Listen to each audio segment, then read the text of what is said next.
4. Bagian cara mengetahui apakah Anda mengalami depresi. Mempertimbangkan pikiran dan perasaan mengenali perubahan pada perilaku mencari penyebab depresi. Mencari penanganan depresi. Depresi dapat bertahan dalam jangka waktu singkat, beberapa minggu, atau jangka panjang dan menahun. Wajar jika sesekali Anda merasa sedih, kesepian, atau tak berdaya, terutama setelah kehilangan seseorang atau mengalami masa-masa sulit. Namun, terkadang kesedihan yang normal dapat menjadi depresi yang bermasalah.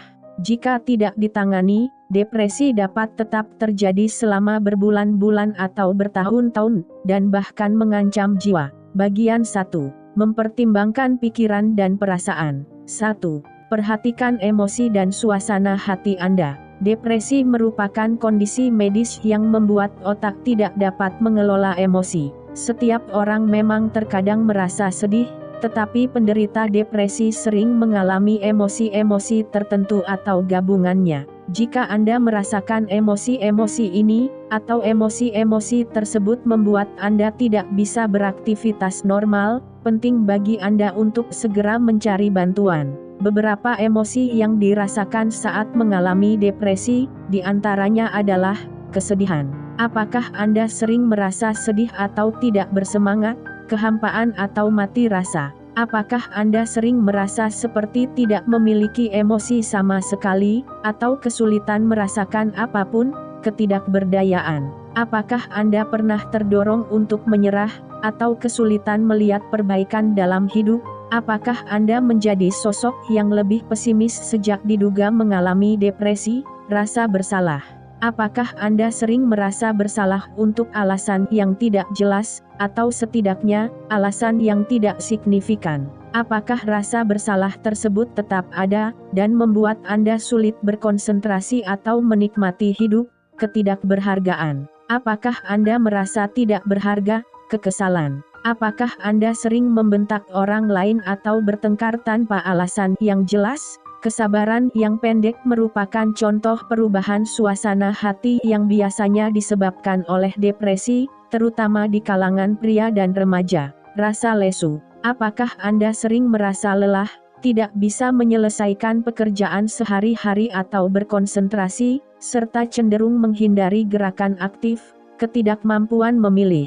Apakah Anda sering kesulitan membuat keputusan kecil? Apakah Anda merasa kewalahan dan tidak berdaya saat harus membuat keputusan? 2. Perhatikan keinginan untuk menarik atau mengisolasi diri dari teman-teman dan keluarga. Para penderita depresi biasanya berhenti meluangkan waktu dengan teman-teman, serta kehilangan minat terhadap hal-hal yang dulu disukai. Ini terjadi karena mereka ingin mengisolasi dirinya sendiri atau menjauh dari aktivitas yang biasanya dijalani. Perhatikan apakah Anda merasakan keinginan untuk menarik atau mengisolasi diri dari orang lain, serta perubahan yang terjadi pada kehidupan sosial dan aktivitas sehari-hari dalam beberapa bulan atau 1 tahun terakhir. Buat daftar aktivitas yang biasanya Anda ikuti sebelum kondisi memburuk, serta perkirakan seberapa sering Anda menjalani setiap aktivitas tersebut.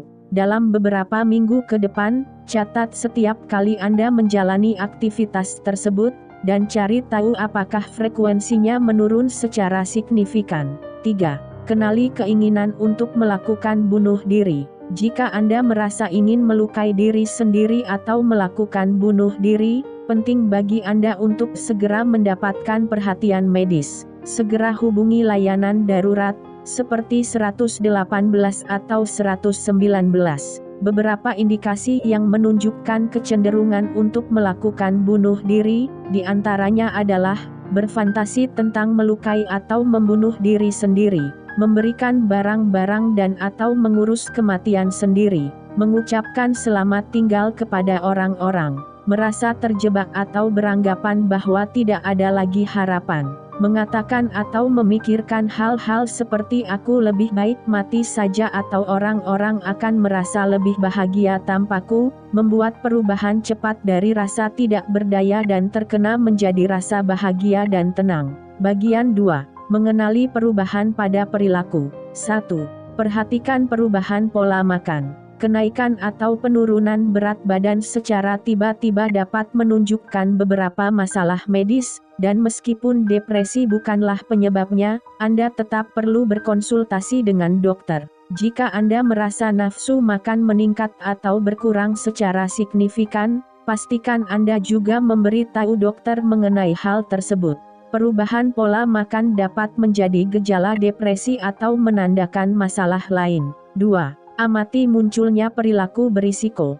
Pertimbangkan kemunculan perilaku-perilaku berisiko sebagai gejala depresi. Hal ini biasanya terlihat pada pria yang menderita depresi. Jika Anda mulai mengonsumsi obat-obatan dan atau minuman beralkohol, menjalani seks tak sehat, berkendara sembarangan, atau mencoba olahraga berbahaya, pola aktivitas tersebut dapat menandakan depresi. 3. Pikirkan seberapa sering mudah Anda menangis. Sering menangis, diikuti gejala-gejala lain, dapat menandakan depresi, terutama jika Anda tidak mengetahui alasan Anda menangis. Perhatikan seberapa sering Anda menangis dan faktor-faktor penyebabnya. Sebagai contoh, jika Anda menangis tanpa alasan atau karena sesuatu yang sepele, misalnya tidak sengaja menumpahkan air atau ketinggalan bis, ada kemungkinan hal tersebut merupakan indikasi depresi. Pastikan Anda memberi tahu dokter mengenai gejala ini. Frekuensi menangis yang terlalu sering merupakan gejala umum depresi pada remaja. 4. Amati rasa nyeri dan luka yang Anda alami. Jika Anda sering mengalami sakit kepala atau nyeri lain tanpa alasan yang jelas, ada baiknya Anda segera berkunjung ke dokter. Rasa sakit yang dialami mungkin berimbas dari kondisi medis yang ada, tetapi nyeri atau luka yang dialami juga dapat disebabkan oleh depresi. Nyeri fisik merupakan salah satu tanda depresi yang lebih umum dan sering kali diabaikan pada pria. Jika Anda adalah seorang pria dan mengalami nyeri punggung, sakit kepala, sakit perut, disfungsi seksual, atau gejala fisik lainnya, pastikan Anda memberi tahu dokter mengenai kondisi-kondisi tersebut. Para manula sering kali mengeluhkan gangguan fisik daripada masalah mental atau emosional sehingga depresi yang dialami tersembunyi dalam waktu yang cukup lama. Waspadalah terhadap perubahan fisik, kematian teman, dan kehilangan kemandirian yang dapat memicu depresi. Anda juga mungkin mengalami pola tidur yang terganggu, seperti kesulitan tidur atau justru tidur terlalu sering. Bagian 3. Mencari penyebab depresi. 1. Pertimbangkan penyebab dan faktor risiko depresi yang Anda miliki. Depresi merupakan gangguan yang kompleks dan tidak ada tes sederhana dari dokter yang bisa menentukan secara jelas apakah Anda mengalami depresi atau tidak. Namun, ada beberapa alat atau media yang digunakan terapis untuk mengetahui apakah Anda mengalami depresi, termasuk kuesioner. Beberapa pengalaman atau kejadian juga dapat menyebabkan atau memberikan risiko depresi, sehingga ada baiknya Anda menceritakan kejadian penting tersebut kepada dokter atau terapis untuk membantu proses diagnosis. Beberapa penyebab dan faktor risiko yang berpotensi memicu depresi, diantaranya adalah trauma dan duka. Kekerasan atau kejadian buruk lainnya dapat menyebabkan depresi, baik saat terjadi akhir-akhir ini atau tidak. Duka akibat kepergian teman atau kejadian traumatis lainnya juga dapat berubah menjadi depresi serius. Momen penuh tekanan. Perubahan tiba-tiba, bahkan yang bersifat positif seperti menikah, atau mendapatkan pekerjaan baru dapat memicu depresi. Tekanan jangka panjang yang dialami saat merawat orang sakit, atau mengurus perceraian merupakan salah satu pemicu depresi yang cukup umum. Kondisi kesehatan, nyeri kronis, penyakit tiroid, dan kondisi medis lainnya dapat memicu depresi, terutama jika Anda sudah berjuang melawan penyakit tersebut dalam jangka waktu yang lama. Pengobatan dan penggunaan obat-obatan. Baca efek samping pada kemasan obat yang Anda konsumsi. Hindari konsumsi minuman beralkohol dan obat-obatan lain untuk mengetahui apakah kondisi Anda membaik. Orang-orang yang mengalami depresi sering kali menyalahgunakan obat-obatan terlarang sehingga kondisinya semakin buruk. Masalah dalam hubungan. Jika Anda memiliki masalah dalam hubungan pribadi, masalah tersebut juga membuat Anda berisiko mengalami depresi. Riwayat depresi dalam keluarga. Jika ada kerabat yang juga mengalami depresi, Anda justru memiliki risiko yang lebih tinggi mengalami depresi, kesepian, keterasingan, atau kurangnya dukungan sosial. Jika Anda tidak memiliki jaringan dukungan dan sering meluangkan waktu sendiri, hal tersebut membuat Anda berisiko mengalami depresi. Masalah keuangan. Jika Anda terlilit utang atau kesulitan mengelola pengeluaran bulanan, kondisi finansial seperti ini dapat meningkatkan risiko depresi. 2. Pikirkan apakah Anda mengalami depresi pasca melahirkan. Jika Anda baru saja melahirkan, ingat kembali kapan depresi yang dialami mulai terjadi. Para ibu baru sering mengalami perubahan suasana hati, rasa kesal, dan gejala-gejala lainnya, mulai dari gejala ringan hingga serius. Jika depresi mulai terasa setelah melahirkan atau dalam beberapa bulan setelahnya, ada kemungkinan Anda mengalami depresi pasca melahirkan. Sebagian besar ibu baru mengalami gejala baby blues dalam beberapa hari pasca melahirkan, sebelum akhirnya pulih. Kondisi ini terjadi akibat perubahan hormon dan stres akibat melahirkan. Jika Anda memiliki keinginan untuk melakukan bunuh diri, depresi yang dialami menyulitkan Anda untuk merawat bayi, atau gejala depresi bertahan lebih dari 1-2 minggu, segera lakukan konsultasi dengan dokter. Psikosis pasca melahirkan merupakan kondisi yang sangat jarang terjadi dan muncul dalam 2 minggu setelah melahirkan. Jika gejala depresi yang dialami cukup parah dan disertai perubahan suasana hati yang ekstrem, keinginan untuk melukai bayi Anda, atau halusinasi, segera periksakan diri ke rumah sakit. 3. Pikirkan apakah depresi yang dialami berkaitan dengan cuaca seperti musim gugur atau dingin. Jika gejala depresi muncul saat hari terasa lebih singkat dan gelap, Anda mungkin mengalami gangguan afektif musiman yang disebabkan oleh sedikitnya paparan terhadap cahaya matahari. Cobalah berolahraga di luar ruangan di siang hari untuk mengetahui apakah kondisi Anda membaik, atau tanyakan kepada dokter mengenai perawatan cahaya artifisial. Tidak semua depresi sementara merupakan gangguan afektif musiman. Banyak orang mengalami masa-masa depresif yang terjadi setiap beberapa minggu, bulan, atau tahun. Jika Anda menunjukkan manik dan sifat energik tidak tertekan, beritahu dokter bahwa Anda mungkin menderita gangguan bipolar. 4. Jangan abaikan depresi yang ada jika salah satu penyebab tersebut tidak terlihat. Beberapa depresi memiliki penyebab utama biologis atau hormon, serta pemicu lain yang sulit diidentifikasi. Namun, bukan berarti depresi tersebut tidak serius atau tidak perlu ditangani. Depresi merupakan kondisi medis nyata, dan bukan sesuatu yang harus dianggap sebagai celah hanya karena Anda merasa tidak memiliki alasan untuk bersedih. Ingatkan diri sendiri bahwa Anda bisa pulih lebih cepat jika segera mengambil langkah untuk mendapatkan bantuan. Bagian 4. Mencari penanganan depresi. 1. Mintalah bantuan. Hubungi orang-orang sebagai langkah pertama untuk mendapatkan penanganan. Rasa tidak berdaya merupakan salah satu bagian dari gangguan yang Anda alami, dan bukan kenyataan yang ada, dan dorongan untuk mengisolasi diri justru memperkuat ketidakberdayaan tersebut. Teman-teman dan anggota keluarga dapat membantu dengan mendengarkan masalah Anda, mendorong untuk mengambil tindakan, dan memberikan dukungan pada momen-momen terburuk.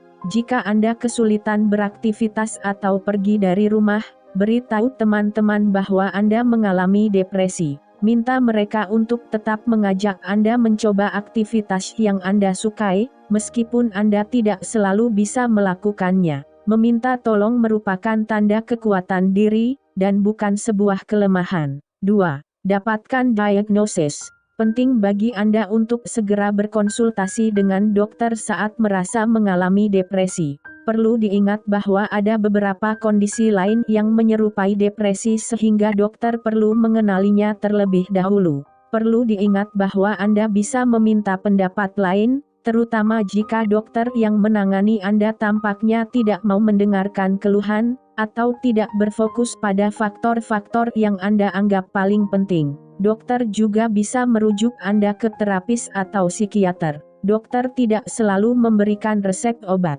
Jika ada hal khusus yang menyebabkan depresi, dokter biasanya menyarankan tindakan tertentu atau perubahan gaya hidup yang bisa Anda lakukan. Jika depresi hanya bertahan selama beberapa minggu dan secara bertahap diikuti oleh periode senang dengan energi yang tinggi, tanyakan kepada dokter apakah Anda mengalami gangguan bipolar sebelum mengonsumsi obat-obatan yang diresepkan.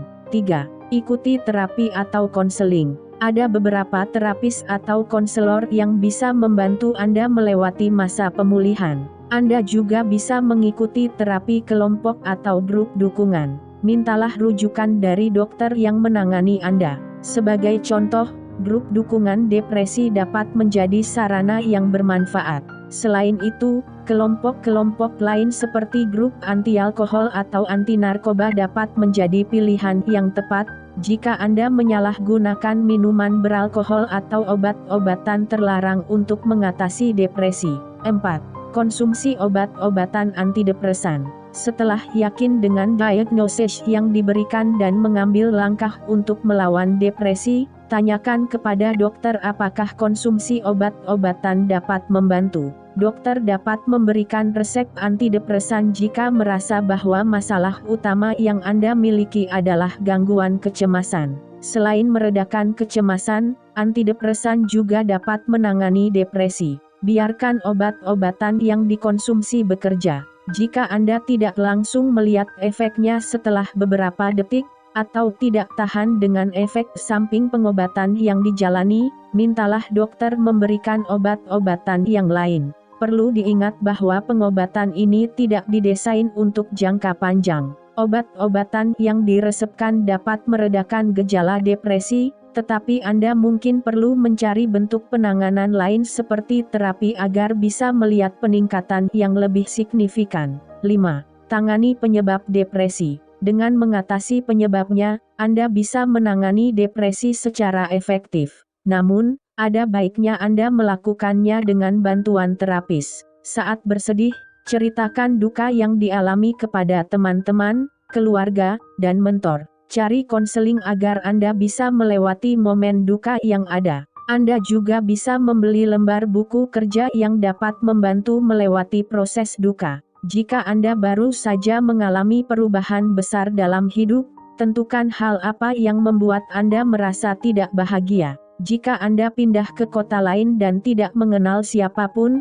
cobalah pergi dan jelajahi lingkungan di sekitar tempat tinggal, cari sesuatu yang membuat Anda tertarik, bergabunglah dengan grup minat tertentu, atau jalani kegiatan hobi baru yang bisa dinikmati bersama orang lain. Anda juga bisa mencoba bergabung dalam kegiatan sukarela agar dapat merasa lebih baik dan bangga terhadap diri sendiri. Jika Anda memang menginginkan perubahan, tetapi tidak tahu dengan jelas alasan Anda mengalami depresi, cobalah bicara dengan konselor. Jika Anda menduga depresi yang dialami berkaitan dengan siklus menstruasi atau menopause, temui spesialis kesehatan wanita, seperti ginekolog. Konsultasikan kondisi Anda dengan dokter, konselor, atau grup dukungan khusus jika Anda mengidap penyakit kronis, atau memiliki terlibat dalam penyalahgunaan obat-obatan terlarang. 6. Bangun hubungan yang baik. Jaga keakraban dengan teman-teman dan hubungi mereka secara berkala. Penting bagi Anda untuk bisa menghubungi teman dan keluarga saat membutuhkan seseorang untuk diajak berbicara. Dengan berbagi perasaan kepada seseorang, Anda bisa merasa lebih baik. Jika Anda ingin mencari teman baru, coba bergabung dengan orang-orang yang memiliki minat yang sama, atau grup yang tidak terpikirkan sebelumnya. Pertemuan berkala seperti malam tari atau klub buku mingguan memudahkan Anda untuk terbiasa menghadiri acara-acara yang diadakan. Jika Anda terlalu malu untuk berbicara dengan orang asing di salah satu acara tersebut, senyuman dan kontak mata dirasa cukup untuk memulai obrolan. Cari grup yang lebih kecil atau grup dengan orang-orang yang sudah cukup akrab, atau membuat Anda lebih nyaman jika Anda sangat cemas. 7. Buat perubahan gaya hidup yang sehat. Tidur teratur dan cukup, olahraga secara berkala, dan pola makan yang sehat merupakan faktor-faktor penting dalam menurunkan stres dan membangun kondisi emosional yang baik. Cobalah bermeditasi, menikmati pijatan, atau memanfaatkan teknik-teknik relaksasi lainnya. Manfaatkan jaringan dukungan. Mintalah saran olahraga dari para ahli di pusat kebugaran, dan diskusikan metode relaksasi yang bisa dicoba, termasuk meditasi. Anda juga bisa mencari tahu mengenai topik-topik ini di internet. Minta bantuan sahabat dan teman sekamar Anda untuk merencanakan jadwal latihan, serta mengingatkan Anda untuk tetap mengikuti jadwal tersebut. Olahraga merupakan kegiatan yang bermanfaat untuk diikuti secara teratur karena mendorong otak untuk memproduksi endorfin, hormon yang membuat Anda merasa ceria dan positif. Minuman beralkohol memang dapat meredakan depresi untuk sesaat, tetapi pada akhirnya justru memperburuk kondisi depresi Anda dalam jangka panjang. Konsumsi minuman beralkohol secara berlebihan justru bisa memicu gejala-gejala depresi. Selain itu, pola konsumsi seperti itu dapat menurunkan kadar serotonin otak, zat kimia yang dapat memperbaiki suasana hati.